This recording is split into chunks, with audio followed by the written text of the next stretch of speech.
जय माता दी दोस्तों। माता रानी आपकी सारी मुरादें पूरी करें और आप जीवन में खूब सारी तरक्की करें। इसी के साथ आज का जो वीडियो है वो मैं शुरू कर रही हूँ। दोस्तों अभी वट सावित्री व्रत जो है वो आने वाला है 19 मई 2023 को दिन शुक्रवार को ये जो व्रत है वो किया जाएगा। बहुत सारी माताएं बहनें हैं जो इस व्रत को करेंगी और बहुत सारी माताएं बहनें ऐसी होंगी जिनका ये पहला व्रत होगा।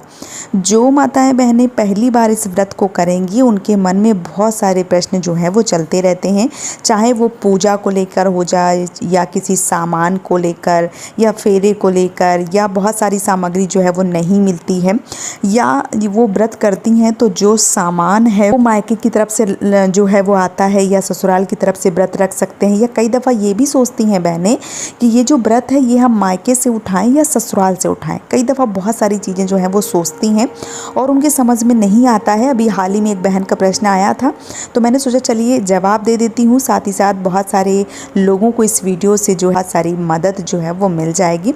इस वजह से ये वीडियो जो है वो मैं दे रही हूँ।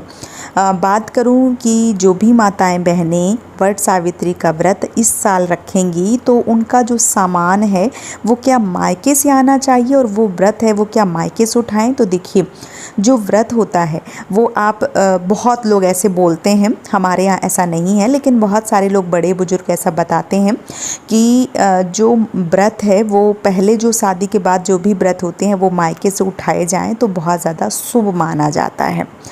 लेकिन बहुत बार क्या होता है कि जो भी बहनें हैं वो मायके में नहीं होती हैं, कई दफ़ा बहुत सारे भाई बंधु जो हैं वो जॉब कर रहे होते हैं, वो उनके साथ चली जाती हैं तो वहाँ तो ना तो घर होता है, मतलब ना तो ससुराल होता है और ना ही मायका होता है।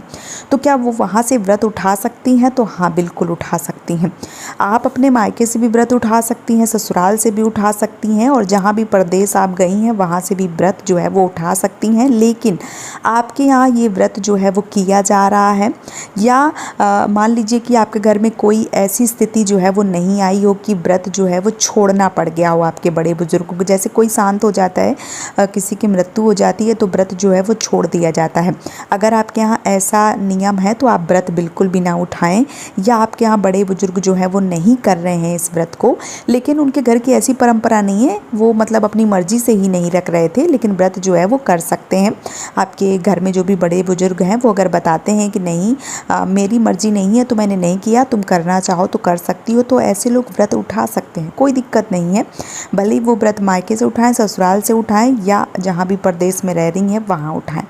एक प्रश्न और है कि जो व्रत है उसमें सामग्री जो है वो लगती है, जैसे साड़ी हो गई या श्रृंगार का सामान हो गया या बहुत सारी चीज़ें जो मतलब बहुत सारे लोग वायना देते हैं अपनी सास को, तो वो सारा सामान जो है वो अपने पति के पैसों से खरीदें, स्वयं खरीदें या मायके से आता है। तो देखिए मनाही नहीं है किसी भी चीज़ में कि मायके से सामान जो है वो ना आए। बहुत लोग होते हैं जिनके मायके में उतने सक्षम नहीं होते हैं कि वो हर त्यौहार या बहुत सारी चीज़ जो है वो हर बार भिजवाएं। ऐसे में आप अपने पैसों से, अपने पति के पैसों से भी चीज़ें जो है वो खरीद सकती हैं, भले ही वो आप पहली बार कर रही हैं या आप जितनी भी बार कर रही हैं। आप चाहें तो अपने पैसों से खरीद सकती हैं या आप बहुत सारे लोग, क्योंकि जो जॉब वाली महिलाएं होती हैं वो तो अपने पैसे से भी खरीद सकती हैं, पति के पैसों से खरीद सकती हैं, या कई बार क्या होता है जो मम्मी होती हैं, मतलब जो माताएं होती हैं मायके में, उनको लगता है कि जो भी त्यौहार आए उसमें हम अपने बेटियों के लिए सामान, श्रृंगार, साड़ी भेजें, तो वो भेज सकती हैं और जो भी बहनें हैं उनका यूज़ कर सकती हैं, वो पूजा और व्रत में पहन सकती हैं और जो भी चीज़ें हैं उनका यूज़ कर सकती हैं। ऐसा कुछ नहीं है। जो भी रीति रिवाज हैं वो बनाए गए हैं, लेकिन अगर ऐसे रीति रिवाज बनाए जाए, मान लीजिए कि मायके में उनका बजट सही नहीं है और ऐसे नियम बना दिए जाएं कि नहीं उनको देना है तो देना है, तो ये तो गलत बात हो गई। इसलिए पैसा जो है वो ना तो बेटी का बटा हुआ है, ना दामाद का बटा हुआ है और ना माताओं का बटा हुआ है।